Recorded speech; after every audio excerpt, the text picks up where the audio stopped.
I'm Mr. Marklon from the high school, and I'm going to read Chapter 18, Down the Chocolate River. "Off we go!" cried Mr. Wonka. "Hurry up, everybody!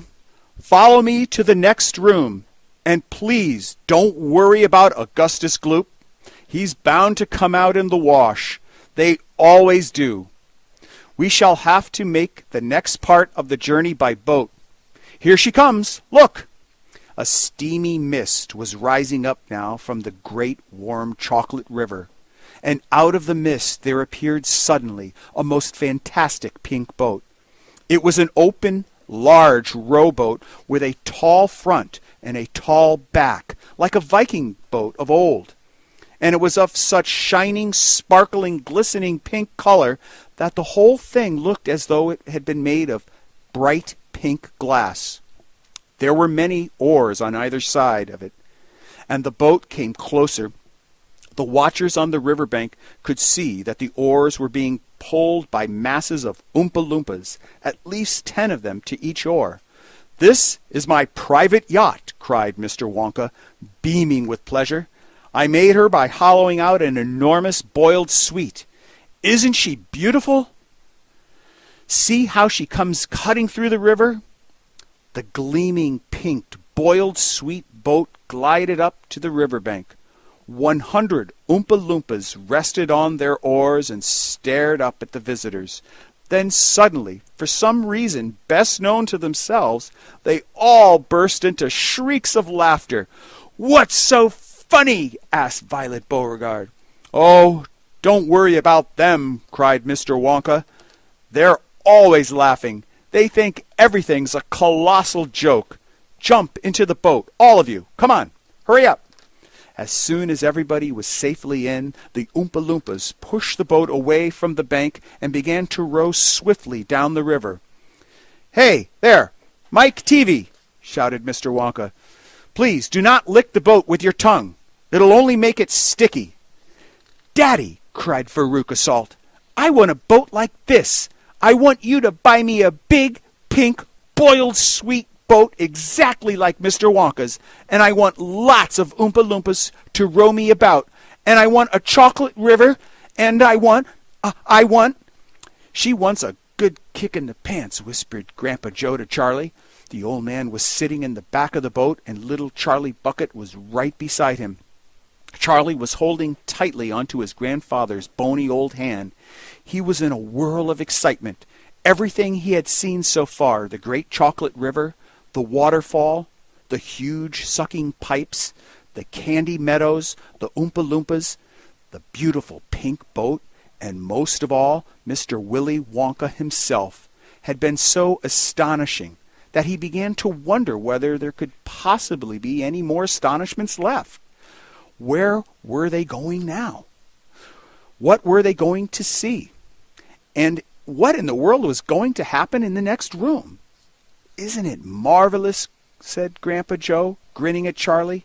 Charlie nodded and smiled up at the old man. Suddenly, Mr. Wonka, who was sitting on Charlie's other side, reached down into the bottom of the boat, picked up a large mug, dipped it into the river, filled it with chocolate, and handed it to Charlie. "Drink this," he said. "It'll do you good. You look starved to death." Then Mr. Wonka filled a second mug and gave it to Grandpa Joe. "You too," he said. "You look like a skeleton. What's the matter? Hasn't there been enough to eat in your house lately?" "Not much," said Grandpa Joe. Charlie put the mug to his lips, and as the rich, warm, creamy chocolate ran down his throat into his empty tummy, his whole body from head to toe began to tingle with pleasure, and a feeling of intense happiness spread over him. "You like it?" asked Mr. Wonka. "Oh, it's wonderful, Charlie. The creamiest, loveliest chocolate I've ever tasted," said Grandpa Joe, smacking his lips. "That's because it's been mixed by a waterfall," Mr. Wonka told him. The boat sped on down the river. The river was getting narrower. There was some kind of dark tunnel ahead, a great round tunnel, looked like an enormous pipe, and the river was running right into the tunnel. And so was the boat. "Row on!" shouted Mr. Wonka, jumping up and waving his stick in the air. "Full speed ahead!" And and with the Oompa Loompas rowing faster than ever, the boat shot into the pitch-dark tunnel, and all the passengers screamed with excitement.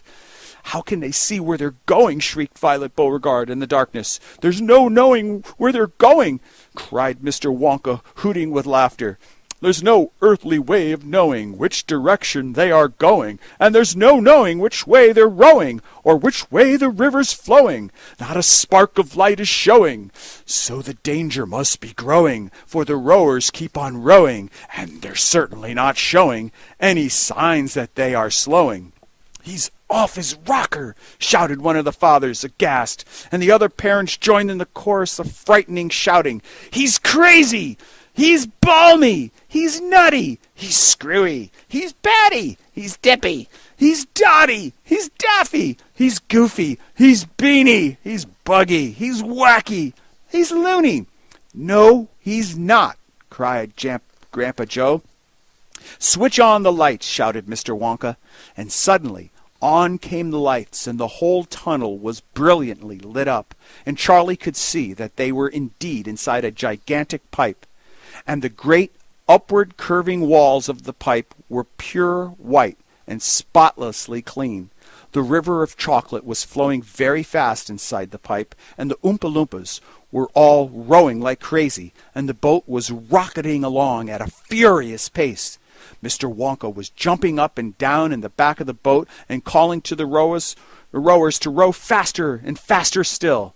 He seemed to love the sensation of whizzing through a white tunnel in a pink boat on a chocolate river, and he clapped his hands and laughed and kept glancing at his passengers to see if they were enjoying it as much as he.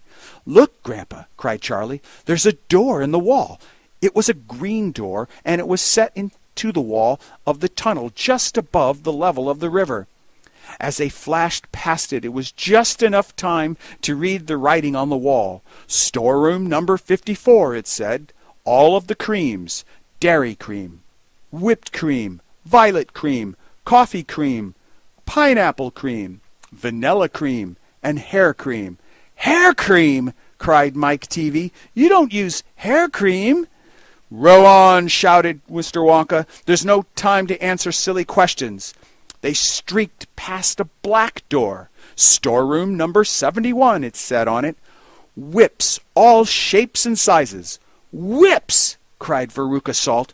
"What on earth do you use whips for?" "For whipping cream, of course," said Mr. Wonka. "How can you whip cream without whips? Whipped cream isn't whipped cream at all unless it's been whipped with whips. Just as a poached egg isn't a poached egg unless it's been stolen from the woods in the dead of the night. Row on, please." They passed a yellow door on which it said "Storeroom number 77. All the beans: cacao beans, coffee beans, jelly beans, and has-beans." "Has-beans?" cried Violet Beauregard. "You're one yourself," said Mr. Wonka. "There's no time for arguing. Press on, press on." But 5 seconds later, when a bright red door came into sight again, he suddenly waved his gold-topped cane in the air and shouted, "Stop the boat!"